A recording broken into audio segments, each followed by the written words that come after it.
So, Amy, I have something to announce. Really? What's going on? I've been talking with the Obama campaign about the vice presidential job. I knew it.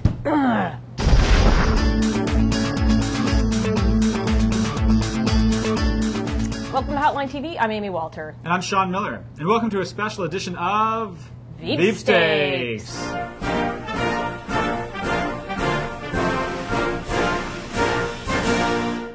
We're doing something a little different today, Amy. It seems like the VP could be named at any moment. I know, I'm on bated breath. So we're going to help out the candidates here by building them the perfect running mate, starting with Barack Obama. All right, well, we are making the perfect Veep with a potato head. Okay. This is not to make any sort of reference. This is, don't take this personally, anybody, but this is just an easier, let's say, medium to work with. Right, all right. right. So, Sean, who do you start with? Well, I think you start with Evan Bayh. Yeah. The telltale cowlick. That's right. Yeah, I know of those things. I totally am with you, brother. So he has been mentioned a lot as the centrist Dem from Indiana who could put Barack Obama over the top in his home state. Well, I don't think I'm not as worried about Indiana, although I have been hearing reports of how well Obama's doing across the state, even in places like southern Indiana where traditionally he wouldn't be doing as well. But I think where Bayh becomes, he's considered the safe choice, right? Mm-hmm. And he brings with him that sort of foreign policy, been around the block experience. He also was a governor, so he can talk about being able to straddle both of those things.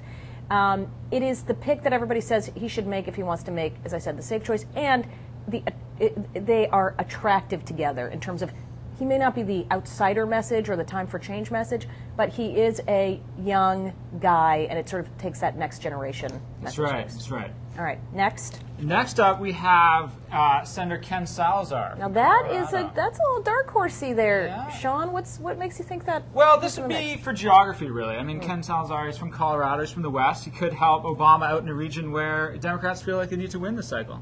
All right, he's not. He hasn't been there very long, and before that, he was the state's AG, so a little bit exerted. But I don't know if he's going to be sort of poppy enough, you know, in terms of interest. But all right. Well, poppy in terms of interest, we have Senator Joe Biden. Yeah. It's kind of hard to get that in there. But you know what we're trying to do, folks. We're not saying they have four eyes. We're just trying to figure that out. All right. Now, he continues to be mentioned as a person who's on the list, top 3, apparently. And really, I mean, the same credentials that he's had all along. Someone who has foreign policy experience. But I think the question is whether or not Senator Biden's foreign policy experience will shine a light on the weakness of Senator Obama, meaning that he doesn't have, meaning that Biden has what Obama lacks. Exactly, and that you want to be careful about that. You want somebody who's going to also further your message. As I said, Bayh comes in with the experience, not as long as Biden has, but certainly longer than Obama, but that doesn't overshadow Obama in the same way. And again, the generational difference isn't there either. Right, all right. Right. Who's next? Well, we have another senator, Senator Jack Reed, who was who had accompanied Obama on his trip to Iraq and Afghanistan, and he is a former Army Ranger, a gentleman with a lot of experience in Congress. He served in both the House and Senate, and he could provide, he could be possibly the person Obama would need to push his domestic agenda. Yeah, and that all-important Rhode Island vote. We know that is sort of iffy right now. You know, could Obama win Rhode Island? I don't know. Two things that strike me, though.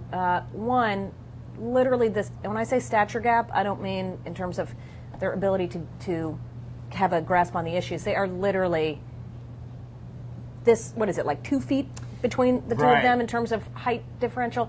It makes for a very jarring picture, I think, number one. There's something about that.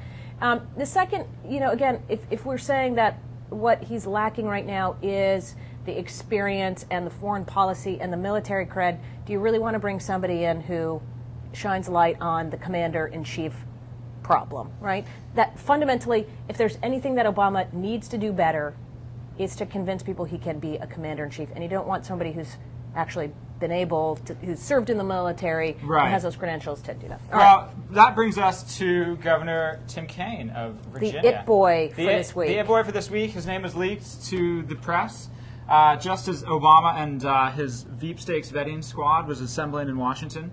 And he became he was the name that was the buzz. All right.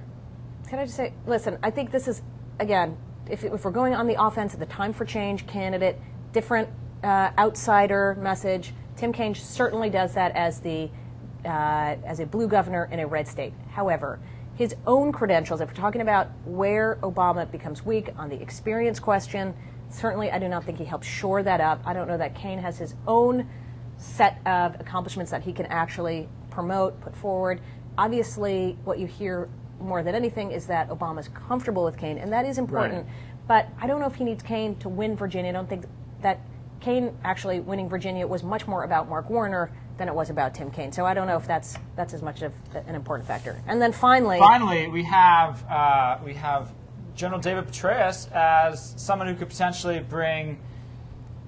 But we don't really think. Petraeus. We don't really think General David Petraeus would be able to take it. But no, I don't he would complete. Complete the picture. So somebody who has, since those boots might normally have been worn by Jim Webb, and he is saying he's not running. Right. Who else? Who else could fill those boots? What about Wesley Clark? Well, I mean, Wesley Clark. The buzz was around him during when he came out and started challenging McCain on his record in Vietnam. Saying that dropping bombs from a fighter plane doesn't necessarily qualification to be president. And since then, he hasn't really been in the spotlight. No one's really mentioning him as a VP pick anymore. And to be honest, not a lot of military names are in the mix. Yeah, and I think it goes right back to the point we made that Obama needs to show he is comfortable being commander-in-chief, not going to look to somebody else to fill that role. So experience is one thing, but commander-in-chief ability, I think that is something he needs to show more than anything. All right, well, that's good. That is, if that's not a pretty picture, I don't know what is. That is a hot-looking Veep. That's right. Totally hot. But next time we'll have to put the Republican Potato-Head together. That's right. Mr. McCain is also looking for his vice presidential nominee. Yeah, but we're going to have to wait. We're going to have to wait till next time. But for now, thanks for watching Hotline TV. I'm Amy Walter. And I'm Sean Miller. See you next time. One-eyed, one-horned, flying purple people, it sure looks strange to me.